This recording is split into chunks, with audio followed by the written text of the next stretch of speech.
A'udzubillahi minasyaitonirrajim. Bismillahirrahmanirrahim.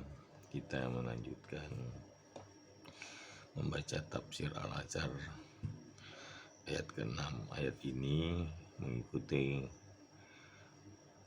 ayat, melengkapi ayat-ayat yang sebelumnya ya. Dengan artinya, tunjukkanlah kami jalan yang lurus. Meminta ditunjuki dan dipimpin supaya tercapai jalan yang lurus.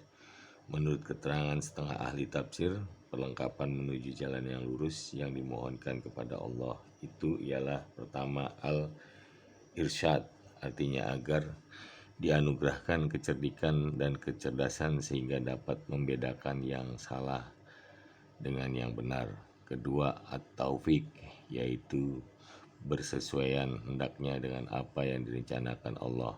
Ketika al-ilham, diberi petunjuk supaya dapat mengatasi sesuatu yang sulit. Keempat, ad-dilalah, artinya ditunjuk dalil-dalil dan tanda-tanda di mana tempat yang berbahaya, di mana yang tidak boleh dilalui, dan sebagainya. Hal ini seumpama tanda-tanda dipancangkan di tepi jalan berbagai macamnya untuk memberi alamat bagi pengendara kendaraan bermotor. Menurut riwayat Ibnu Abi Hatim dari Ibnu Abbas, menurut beliau yang dimaksud dengan meminta ditunjuki jalan yang lurus, tafsirnya ialah memohon ditunjuki agamamu yang benar. Menurut beberapa riwayat dari ahli-ahli hadis, dari Jabir bin Abdullah, yang dimaksud dengan Shiratal Mustaqim ialah agama Islam.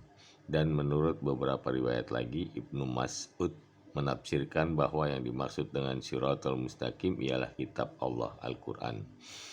Menurut yang dirawikan oleh Imam Ahmad, Tirmizi, dan An-Nasai, Ibnu Jabir, Ibnu Jarir, Ibnu Munzir, Abu Syekh, Al-Hakim, Ibnu Mardawaihi, dan Al-Baihaqi, sebuah hadis Rasulullah SAW diriwayatkan dari An-Nawas bin Sam'an, pernah Rasulullah SAW berkata bahwasanya Allah Ta'ala telah membuat satu perumpamaan tentang Shiratal Mustaqim itu, bahwa di kedua belah jalan itu ada dua buah dinding tinggi.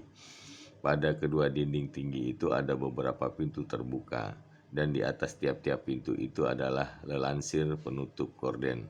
Adapun di ujung jalan tengah yang lurus Shiratal Mustaqim itu ada seorang berdiri memanggil-manggil, wahai sekalian manusia, masuklah ke sirat ini semuanya, jangan kamu berpecah belah. Dan ada pula seorang penyeru dari atas sirat, maka apabila manusia hendak membuka salah satu dari pintu-pintu itu, berkatalah dia, celaka, jangan engkau buka itu.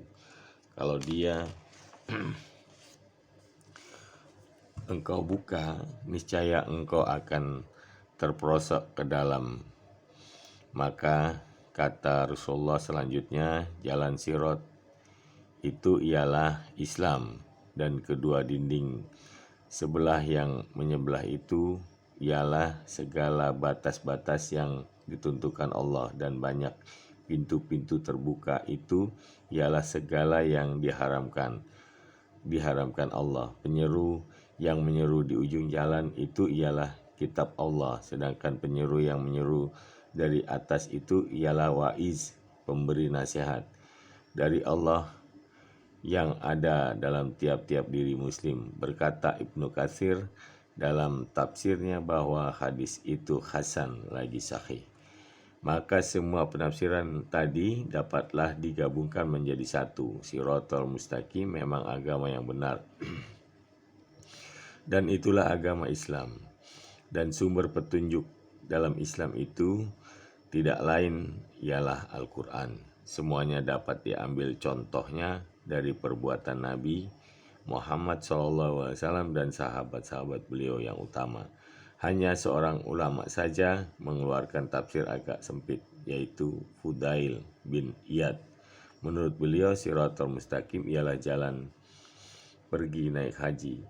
memang dapat menunaikan haji sebagai rukun Islam yang kelima dengan penuh keinsafan dan kesadaran sehingga mencapai haji yang mabrur. Sudah sebagian dari Shirathul Mustaqim itu juga. Apatah lagi orang semacam Fudail bin Iyad sendiri, adapun bagi orang lain belum tentu naik haji itu menjadi Shirathul Mustaqim, terutama kalau dikerjakan karena riya, mempertontonkan kekayaan, mencari nama, atau sebagai politik untuk mencari simpati rakyat yang bodoh. Dengan ayat ini kepada kita telah ditunjukkan apa yang amat penting kita mohonkan pertolongan kepadanya, mohon ditunjuki jalan yang lurus. Kita telah ditakdirkannya hidup di dunia ini. Melalui hidup di dunia ini samalah artinya dengan melalui suatu jalan. Kita takut akan bahaya dan ingin selamat dalam perjalanan itu. Kita mau yang baik dan tidak mau yang buruk. Kita mau yang manfaat dan tidak mau yang mudarat. Dengan ayat-ayat yang di atas kita telah memulai membaca dalam namanya, kita telah mengakui bahwa Dia Maha Murah dan Maha Penyayang. Kita telah memuji Dia sebagai Allah pemelihara, pendidik sekalian alam, dan kita telah mengakui bahwa kekuasaannya meliputi dunia dan akhirat. Dia Rahman dan Rahim, tetapi Dia juga menguasai dan mempunyai hari pembalasan. Lantaran itu, semua kita telah menyerah kepadanya, kepadanya saja, tidak kepada yang lain, sehingga kita telah menyatakan tekad bahwa yang kita sembah hanya Dia dan tempat yang kita mohon pertolongan hanya Dia. Sekarang setelah menyerahkan demikian, mulailah kita memasuki permohonan puncak dari segala permohonan, yaitu supaya ditunjuki jalan yang lurus. Kita pun mengakui bahwa petunjuk itu sejak lahir ke dunia telah diberikan secara berangsur. Pertama, sejak lahir telah diberi kata kita persediaan petunjuk pertama, sehingga bila terasa lapar kita menangis, bila terasa basah kita pun menangis. Dan sejak lahir telah diberi petunjuk kita bagaimana mencucut susu ibu.